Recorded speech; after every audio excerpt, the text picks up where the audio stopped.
Bienvenido a Yolo Camotes, videos de temas de interés general. México ha tenido toda clase de mandatarios, desde los que amaron sinceramente a México hasta los que parecerían haber sido enviados directamente desde el mismo infierno. Han habido sinceros patriotas, embusteros, inteligentes, tontos, caballerosos, rufianes. Algunos buscaron el poder hasta que lo encontraron, y otros el poder simplemente los encontró. En fin, la historia de la presidencia de México ha sido como un catálogo de actores de toda índole, labor que, por cierto, aunque se tengan las mejores intenciones, no siempre es fácil. Uno de estos presidentes a los que el poder encontró fue Pascual Ortiz Rubio, cuya presencia en Palacio Nacional duró tan solo 14 meses, y que aunque tuvo buenas intenciones, no pudo realizarlas. Hoy deseo platicarte un poco de su presidencia, de la que en realidad poco se habla. Es por eso que Yolo Camotes tiene el placer de presentarles el día de hoy Pascual Ortiz Rubio, el presidente sin empleo. ¿Qué le parece a usted, nuestro nuevo presidente?, le preguntó un Calles orgulloso de su imposición al ministro de Hacienda Alberto Pani, quien respondió con inusitada franqueza: si usted hubiera dispuesto de la linterna de Diógenes para buscar entre los 16 millones de mexicanos al menos apropiado para presidente, seguramente habría usted dado con el ingeniero Ortiz Rubio. Cierro cita. Calles hizo un gesto de aparente desconcierto, pero conocía perfectamente las razones que lo impulsaron a llevar a don Pascual a la presidencia: su carácter poco mediático, no contar con el respaldo de un grupo sólido dentro de la política nacional y haber estado fuera del país los últimos años dirigiendo cómodamente la Embajada de México en Brasil. En suma, un títere. Quienes lo apoyaban lo hacían más para detener al obregonismo y obedecer a Calles. En sus memorias, el cacique potosino Gonzalo N. Santos recordaría una pintoresca escena.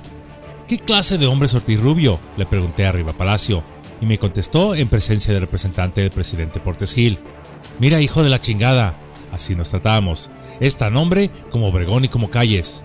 ¿Tú respondes?, le pregunté. Yo respondo, chingo a mi madre si no los cumple.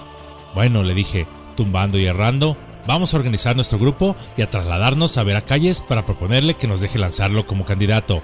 Cierro cita.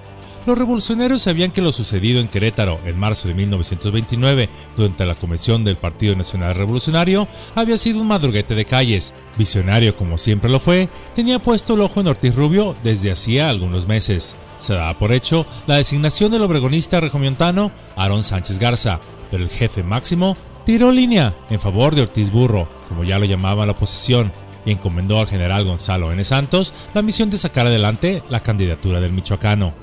Y así, muy al estilo del partido institucionalmente revolucionario, es decir, a punta de pistola y cachazos, además con falsos miembros del partido, que por supuesto tenían voz y voto en la decisión final, Santos logró la candidatura de Pascual. Aún así, nadie daba un peso por el ex embajador. Si José Vasconcelos, candidato de la oposición, no era popular entre el pueblo, su bastión fue la clase media, don Pascual lo era menos. Sin embargo, contaba con el respaldo de Calles, del presidente Portes Gil y de toda la maquinaria revolucionaria. La lógica fraudulenta de la revolución institucionalizada era sencilla. No se habían tentado el corazón ni con sus propios partidarios para deshacerse de Sáenz. No tenían por qué hacerlo cuando estaba en juego la silla presidencial. El 17 de noviembre de 1929 se verificó el magno fraude, el primero en una larguísima historia de fraudes del partido oficial, y Ortiz Rubio, nuevamente, como el caballo negro, llegó en primer lugar a la meta. Durante todo su gobierno trajo el santo de espaldas. Su toma de posesión solo podía augurar cosas peores. Después de protestar como presidente en el flamante Estadio Nacional ante el jefe máximo y su séquito, Pascual se dirigió a Palacio Nacional a ocupar sus oficinas. Momentos antes de entrar, fue víctima de un atentado. Recibió una bala en la mandíbula. Su autor fue un hombre de nombre Daniel Flores González, el cual fue detenido, atormentado, mutilado y se le condenó a 19 años de prisión. Pero unos meses más tarde se suicidó en la prisión, apuñalándose él solo por la espalda, y después de muerto también se autoahorcó, irónicamente hablando, por supuesto. Se intentó averiguar quién lo había enviado, pero en realidad se trataba de un hombre sencillo, sin compromisos políticos, que creyó hacerle un favor al pueblo, cambiando su vida por la del hombre que quería en la causa de los males de la nación. Ortiz Rubio convaleció 2 meses en el hospital. El atentado le dejó por siempre una muy dolorosa neuropatía, además del trastorno psicológico de un temor a otro atentado. Un presidente auténtico, escribió su ministro Alberto J. Pani, había aprovechado el frustrado crimen para consolidar su situación. Si al día siguiente recorría a pie, vendado y enteramente solo las calles que conducían a sus oficinas, lo hubiera seguido una multitud aclamándolo y confirmando popularmente la imposición oficial de la cual procedía. En vez de esto, se encerró a piedra y lodo en sus habitaciones, se volvió inaccesible hasta para algunos de sus colaboradores más cercanos, y se rodeó de toda suerte de precauciones contra una posible repetición del atentado. Aquello, considerando una manifestación de miedo, bastó para que el presidente perdiera toda autoridad de su investidura. Cierro cita. Nadie lo respetaba. Decían que de joven había sido tan afecto a la carrera de las armas que se uniformaba sin ser militar. La propia clase política parecía haber encontrado el apodo perfecto, llamándole Nopalito, por baboso. En una visita oficial al manicomio de la Castañeda, el presidente intercambió unas palabras con un loco, que después de un rato de conversación le preguntó: ¿Tú quién eres? A lo que respondió Ortiz Rubio: soy el presidente de la República. ¡Cállate!, repuso el loco, pues a mí me tienen aquí recluido desde hace 3 años, nomás porque dije que era Napoleón. Don Pascual Ortiz Rubio no era el peor de los políticos, por el contrario, poseía grandes pasiones personales, era sereno, culto, ilustrado, pero prisionero político de los que le rodeaban, pues salvo contadas excepciones, para todo dependía de los hombres que don Plutarco le ponía a su alrededor. Don Pascual reconocía la autoridad moral que tenía Calles sobre la presidencia de la República, y en cierto modo aceptaba su estado de subordinación.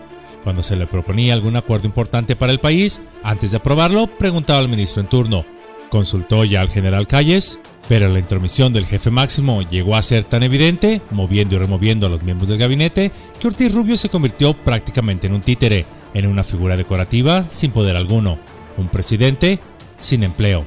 Don Pascual tenía algunas ideas personales de cómo se debería gobernar el país, pero siempre tropezaba con los obstáculos que Calles le ponía en el camino. A él le tocó lidiar con las nefastas consecuencias económicas de tantos años de lucha armada, así como su zozobra política, con una crisis económica mundial, con una baja en el precio internacional de la plata y una menor producción petrolera. Además, por si fuera poco, durante su mandato, los economistas de Calles deslindaron el valor del peso en relación al oro, además reduciendo el dinero circulante, con lo que aunque se frenaron el alza de los precios, se paralizaron obras y negocios, comenzando así una serie de devaluaciones que aún hoy en día no terminan. Durante su mandato, intentó detener la creación de ejidos miserables, pues para él las bases de una nación estaban en el campo, en la agricultura a gran escala y no con ejidos, pues para Ortiz Rubio, la creación de ejidos era llevar a México a retroceso y la dependencia de terceros países. En base a ello y sin autorización de Calles, pensando en el bien del país, decretó que no se podían estatizar ni fraccionar terrenos agrícolas, ni grandes ni pequeños, que estuvieran ligados a explotaciones industriales, tales como algodón, enequén, caña o café, pues esto afectaría gravemente a la economía nacional. El tiempo y la historia le darían la razón, pero también fue la causa principal de su caída. Anteriormente, el presidente Madero intentó hacer lo mismo y fue rápidamente derrocado. Victoriano Huerta se sentía seguro de su poder y también se negó a estatizar el campo por las mismas razones, e igualmente fue derrocado. Venustiano Carranza se negó a la estación, le hicieron tormentas secretas desde el extranjero y también fue derrocado. Después de este decreto, inmediatamente recibió ataques tanto de la supuesta izquierda como del Partido Nacional Revolucionario, pues decían que se desviaba de los principios esenciales de la revolución. Y para sus mayores males, también intentó tener un trato más cordial con el clero católico, pues aunque ratificó la libertad de cultos en la República, para él simplemente no se podía estar en guerra con el 98% de los mexicanos que profesaban una sola fe, algo que en particular también no le gustó a Calles. Así, Pascual Ortiz Rubio comenzaba a ver mermada su poca autoridad, pues todos en el aparato gubernamental eran callistas y él sencillamente estaba solo. Tan mal se pusieron las cosas que alguna vez un amigo que le pidió una carta de recomendación le dijo: mi carta no te servirá de nada, porque ando mal con el gobierno. Finalmente, la caída de Ortiz Rubio sobrevino cuando Calles le envió un mensaje en el que le decía que ninguno de los callistas aceptaría de hoy en adelante puestos de gobierno, para así dejar al presidente íntegra la responsabilidad de sus actos públicos y administrativos. Y aunque recibió apoyo de algunos generales, entre ellos Joaquín Amaro, secretario de la Defensa Nacional, don Pascual, nada tonto, percibió que la maniobra era debilitar totalmente a su administración, pues todo el aparato gubernamental era callista. Infructuosamente intentó entrevistarse con Calles, quien lo dejó esperando fuera de un restaurante.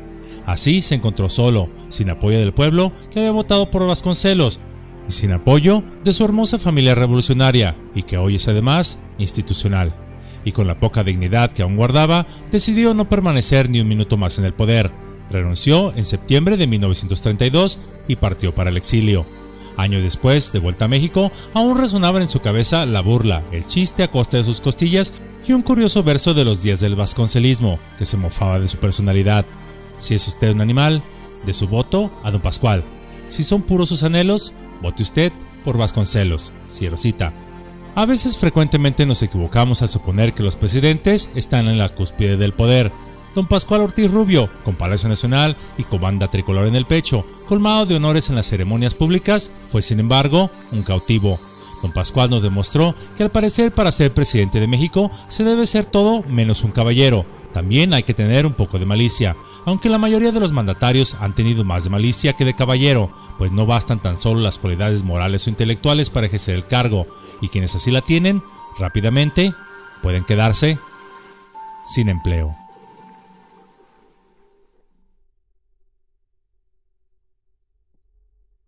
Gracias por tomarse su valioso tiempo para ver este sencillo video.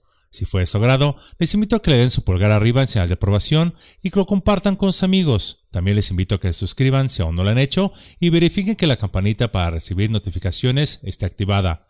También les extiendo la invitación a echarle un vistazo a mis redes sociales, así como visitar la página yolocamotes.com.